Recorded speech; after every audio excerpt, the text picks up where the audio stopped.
الحمد للہ رب العالمین والصلاة والسلام علی سید الانبیاء والمرسلین اما بعد فاعوذ باللہ من الشیطان الرجیم بسم اللہ الرحمن الرحیم وقرن فی بیوتکن صدق اللہ العظیم، اور اپنے گھروں میں ٹھہری رہو۔ آج کا جو میرا عنوان ہے وہ ہے عیب چھپاؤ جنت پاؤ۔ صلو علی الحبیب صلی اللہ تعالی علی محمد صلی اللہ علیہ وآلہ وسلم۔ پڑھیے الصلاۃ والسلام علیک یا رسول اللہ وعلی آلک واصحابک یا حبیب اللہ۔ اگر کسی کا گناہ معلوم ہو جائے تو کیا کیا جائے؟ اس کا جواب سماعت فرمائیں۔ اگر کسی کا گناہ معلوم ہو جائے تو اس کے اوپر پردہ ڈالنا چاہیے، اس کو چھپانا چاہیے، اس کو اچھالنا نہیں چاہیے۔ اگر کوئی شرعی مصلحت ہو تو اسے چھپانا ہی چاہیے، ظاہر نہیں کرنا چاہیے۔ مثال کے طور پر کسی شخص سے زنا ہو جائے، لواطت ہو جائے، بد نظری ہو جائے، غیبت ہو جائے، عہد شکنی ہو جائے، اس طرح کا کوئی بھی گناہ ہو جائے تو اس کو چھپانا چاہیے۔ جو کسی دوسرے مسلمان کا عیب چھپاتا ہے تو اس کو اللہ پاک جنت عطا فرماتا ہے۔ اس موضوع کے اوپر حدیث سماعت فرمائیں۔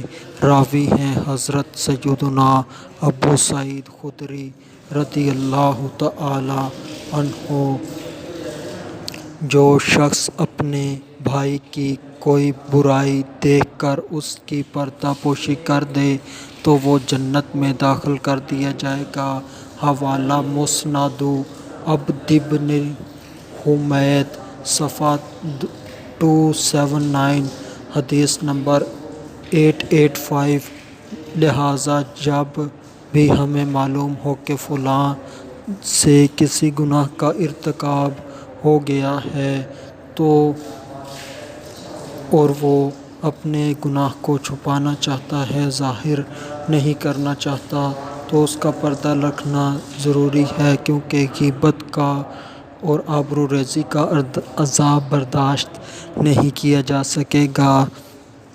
تو جہاں تک ہو سکے دوسرے مسلمان کے عیب پر پردہ ڈالا جائے۔ اللہ ستار العیوب ہے، اللہ اپنے بندوں کے عیبوں پر پردہ ڈالتا ہے، تو بندے کو بھی چاہیے کہ دوسرے مسلمانوں کے عیبوں پر پردہ ڈالیں۔ ہاں، کچھ صورتیں ایسی بھی ہوتی ہیں جس کے اندر بتانا لازمی اور ضروری ہوتا ہے تاکہ کسی دوسرے مسلمان کا اس کے ذریعے سے نقصان نہ ہو۔ مثال کے طور پر اگر کوئی شخص ہے، وہ راستے میں سفر کر رہا ہے اور اس نے سفر کر رہا ہے، جا رہا ہے، سامنے ڈاکو ہیں، ان ڈاکوؤں نے اسے لوٹ لیا اور اسے خالی کر کے بھگا دیا، تو اس نے دیکھا کہ اس طرف جو بھی آ رہا ہے ڈاکو اس کو لوٹ رہے ہیں اور اسے واپس بھگا دیتے ہیں، تو اب یہ واپس پچھلے راستے پر جاتا ہے جہاں سے آ رہا ہوتا ہے، تو وہاں کے لوگوں کو بتاتا ہے کہ آگے مت جانا، آگے ڈاکو ہیں، وہ لوٹ رہے ہیں، مجھے اور بہت سے لوگوں کو لوٹا ہے۔ تو مسلمانوں کی خیر خواہی کرتے ہوئے مسلمانوں کو بتاتا ہے، تو اس طرح کسی کا عیب بتانا درست ہوتا ہے۔ اور جو کسی مسلمان سے عام کوئی غلطی ہو جائے اور وہ اس کے اوپر شرمندہ ہو کہ مجھ سے یہ نہیں ہونا چاہیے تھا، تو اس کی، اور وہ عزت دار دیندار شخص ہو تو اس کی عزت اچھالنا اس کو بدنام کرنا، اس کو برائی کو پھیلا دینا، یہ بہت بڑا گناہ ہے۔ آخر میں اللہ تبارک و تعالیٰ سے دعا ہے کہ اللہ تبارک و تعالیٰ ہمیں دوسروں کے گناہ چھپانے کی توفیق عطا فرمائے، نیکیاں کرنے کی توفیق عطا فرمائے۔ وما علینا الا البلاغ المبین۔